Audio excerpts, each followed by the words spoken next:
As I travel across Europe these days, I'm struck by the grand ambitions to revive the nuclear power industry. From Paris to Stockholm, the message is clear: we need to go nuclear big time to meet our climate goals and ensure energy security.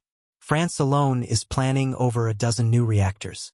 The UK wants to quadruple its nuclear capacity by 2050. Even nuclear skeptic Germany is having second thoughts about decommissioning its remaining plants too soon. But as I dig deeper into the plans, a major roadblock emerges: a shortage of skilled labor that could derail this nuclear renaissance before it even gets going. The dearth of welders, engineers, technicians, and planners required for all the envisioned reactors is a ticking time bomb. Without an impassioned effort to rapidly upskill and recruit a new generation, the grand revival could sputter into yet another disappointment for the industry. The manpower problem is particularly acute in France, which has been the standard-bearer for nuclear energy for decades. At one point, Électricité de France, EDF, was building a new plant roughly every other year, and the sector was a prestigious career path. But that pipeline closed after the completion of the last Gen 2 reactor at Civaux in the early 2000s. For 20-plus years, nuclear became a humdrum affair, operating and maintaining the existing 56 reactors, with no new construction on the horizon. As a result, the industry hemorrhaged talent as skilled workers aged out and young people turned elsewhere. According to estimates by Philippe Lanoyer of the Syntec Ingénierie Business Federation, France today has around 220,000 workers across the nuclear ecosystem.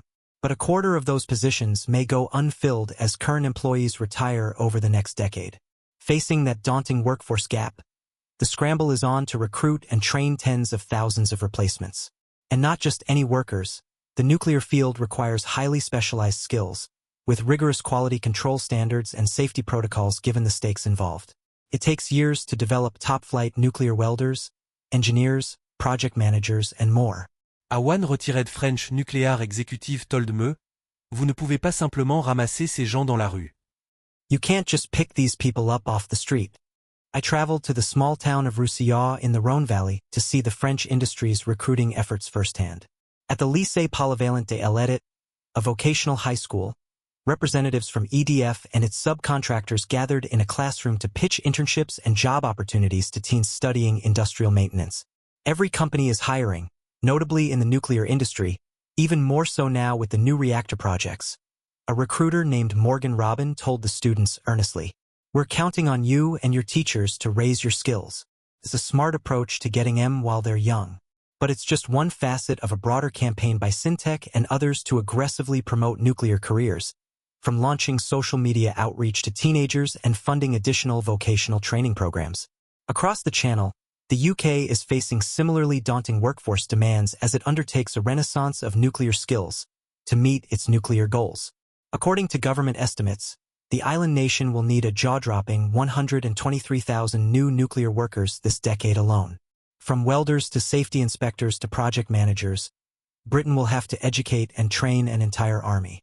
To confront this generational challenge, the government says it is committing over $1 billion to boost apprenticeships, create a nuclear skills plan, and launch a national recruiting campaign. Among their inspired efforts, eye-catching nuclear is hiring ads plastered across tube stations like Charing Cross and Paddington, some of the busiest transit hubs in London.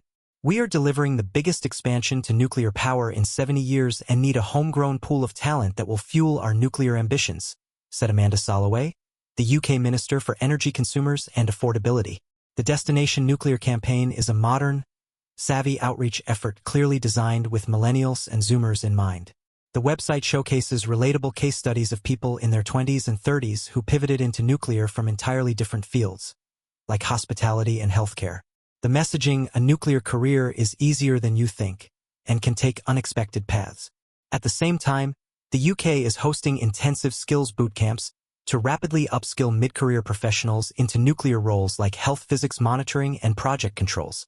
For those who can handle the condensed training, it's an appealing way to move into a future-oriented industry with strong job security. While France and the UK have articulated comprehensive workforce strategies, other European nuclear players like Sweden are only beginning to grapple with the labor implications of expanding capacity.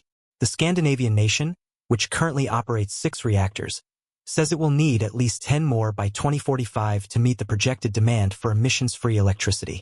But today it only graduates around 50 to 70 new nuclear engineers per year, a figure the head of the Swedish nuclear regulator labeled a bottleneck. Clearly, and all of the above effort is required, from importing overseas talent in the near term, to partnering with universities on expanded degree programs, to grassroots outreach targeting younger demographics more open to nuclear careers. The head of Vattenfall, Sweden's state-owned nuclear utility, says the company is retraining current employees while looking to hire from other project-intensive industries like construction. Ultimately, there is no quick fix. It will take years of lead time and intentional human capital investment to develop the skilled tradespeople required to design, build, and operate a new fleet of reactors across Europe. As Karl Bergloff, Sweden's nuclear power coordinator, told me, it would be strange if the educational system did not see the opportunities and work to address the issue. Amid this furious workforce push across the continent, the single biggest wildcard may be French politics and whether President Macron's ambitious nuclear vision will get the government support required to see it through. Macron, re-elected this spring, wants EDF to construct 6 new reactors in the short term at an estimated cost of €67 billion, currently around $72 billion. The president then envisions greenlighting another 8 reactors before the decade's end, cementing France's global leadership in nuclear energy for generations. It is an audacious plan that would arguably exceed any nation's delivery capabilities given the current workforce. As one engineering exec in Lyon put it, everybody wonders how we're going to do all these new projects as we lack staff. And Macron's goals could become even more aggressive if Marine Le Pen's far-right National Rally Party makes expected gains in parliament during the ongoing legislative elections. Le Pen wants to build a jaw-dropping 20 new reactors in the coming decades, a target that would exacerbate labor challenges and strain public finances. There is certainly immense public appetite across France for expanding nuclear as a carbon-free bulwark against future energy crises. And for the political class, nuclear gigaprojects offer the allure of generating thousands of high-skilled, well-paying working-class jobs across the country. But to state the obvious, reactors do not magically erect themselves. Nuclear construction requires an extraordinary mobilization of human capital. The licensed reactor operators, quality control supervisors, ironworkers, pipe fitters, riggers, boilermakers, and more who make up the ecosystem. It is meticulous work in one of the most unforgiving environments, with safety the paramount concern. In the United States, labor shortages were a key factor behind the abandonment of the Plant Vogtle nuclear expansion in Georgia, originally estimated to cost $14 billion. A decade later, the program remains massively over budget at over $30 billion as contractors struggle to hire and retain enough skilled craft labor in the critical disciplines like electrical work.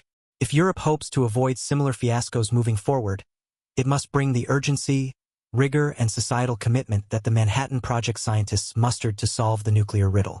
We need a new generation to view the nuclear workforce as their sacred millennial calling, not just a paycheck, but a chance to strengthen energy security and confront climate change head-on. For over half a century, the field has battled an image of being geriatric and staid. There is now a blazing opportunity to rebrand the nuclear mission as a cutting-edge, intellectual endeavor for those eager to tackle humanity's greatest existential tests. Done right, by investing wholeheartedly in people, we can make this nuclear renaissance a shining success story for the ages. But if the labor crisis remains unresolved, the towering ambitions across Europe could crumble beneath a cascade of delays, cost overruns, and public frustration. We would see a rerun of the sadly familiar pattern budget-busting nuclear projects that get broader and broader off track until they are eventually scrapped, to be replaced by cheaper renewables or fossil fuels. None of us want that fateful cycle to repeat itself, not when so much is at stake for the planet and global energy dynamics. That's why smart policymakers are already sounding the alarm bells on workforce development. Nuclear is exiting a long winter, Philippe Lanoyer, the French engineering magnate, told me bluntly over coffee in Paris. We'll need trained resources to get all these reactor projects off the ground. We don't have much time to react. During our discussion, I was struck by Lanoyer's palpable sense of urgency. The nuclear winter he referenced stretched from the early 2000s until just the past few years, as climate concerns and Russia's weaponization of energy exports prompted a rethink. For nearly 2 decades, France's world-class nuclear manufacturing workforce withered away as young people turned to sexier, more future-oriented fields. The vicious cycle was clear: no new reactors being built meant no apprenticeships or entry-level jobs, which meant fading prestige and appeal among the rising generations. In turn, that made it harder to properly staff the aging nuclear fleet, let alone handle the massive wave of new construction that now appears imminent. As I fan out across the European nuclear landscape, it's clear that an entire graybeard generation of operators, engineers, construction supervisors, and inspectors are getting set to hang up their hard hats. If their decades of accumulated know-how walks out the door, it will be near impossible to execute Macron's bold French Renaissance, the UK's equally ambitious targets, or Sweden's plans to re-energize its program. That's why the manpower scramble must take on the intensity of a five-alarm fire. There is simply no alternative but to go all out to cultivate and inspire the next cohort of nuclear geniuses, craftspeople, and professionals. Fortunately, some smart strategies are being operationalized that offer a glimmer of hope. In addition to the concentrated outreach to French youth and technical training promotion that I described earlier, groups like Syntec are pushing resources upstream toward universities. At top engineering colleges like Polytech Grenoble, fresh funding is being injected to establish new nuclear science and operations degree concentrations. The goal is to give students a clearer pathway to pursue the field through immersive curriculum and hands-on learning opportunities. Across the border in Switzerland, which sources nearly 40% of its electricity from nuclear, there are exciting initiatives to highlight STEM pathways and mentoring programs like Never Crew that allow students to interact with Swiss Nuclear Forum reps. Cultural attitudes will also need to shift for these efforts to truly move the needle. For too long, there has been a stigma that nuclear is an outmoded, dreary career, more Homer Simpson than cutting-edge innovation. A relic of the past, not the future. But in reality, few disciplines are more future-critical than nuclear science. As one young engineer I met named Charlotte put it, developing advanced nuclear technologies that can help solve climate change and geopolitical strife. What's more important than that? She's right. We need a fresh wave of inspired idealists who view cracking the code on new small modular reactors, superior fuel processing techniques, or Generation 4 safety architectures as humanity's most imperative moonshot. An entire entrepreneurial ecosystem creating nuclear tech startups and innovative sector applications. Likewise, we should be elevating the skilled tradespeople like boilermakers and pipefitters who quite literally construct the nuclear plants. Their workmanship is a profound source of regional pride, akin to a master carpenter's mastery of their craft. These are not mere hard-hat roles to be demeaned, but deeply technical disciplines requiring years to perfect. During my travels across nuclear France, I made a point to spend time with the sector's unsung tradesmen and learn firsthand about their specialized expertise. I'll never forget my day riding along with Henri, a 60-year-old pipefitter and welding supervisor who has spent his entire career in the nuclear field. As we walked the labyrinthine corridors of the Tricastin reactor, Henry's reverence for his work was clear. He explained the painstaking requirements around X-ray examination of every weld, the stringent quality control processes, and the ingenious techniques welders develop through years of repetition to eliminate even the smallest imperfections. "My job is as much an art as a science," Henri said with chest-out pride. "We must have a reserve of true artisans and experts who have this deep knowledge, not just people who follow procedures off a manual." In the younger generation, I encountered a similar pursuit of mastery from apprentices like Julian, a 21-year-old who spent hours practicing specialty welding techniques on test rigs to achieve flawless results. "For me, this is life's work, not just a job," he told me intensely. "My goal is to become one of the most skilled in Europe." Watching protégés like Julian be mentored by grizzled veterans with 40 years of nuclear experience, I was struck by the timeless master-apprentice knowledge transfer that is so core to prestigious fields like European craftsmanship. It is the passing of a baton from one generation of premier nuclear artisans to the next. But will there be enough next-generation journeymen to receive that knowledge baton and allow the great nuclear revival to achieve liftoff?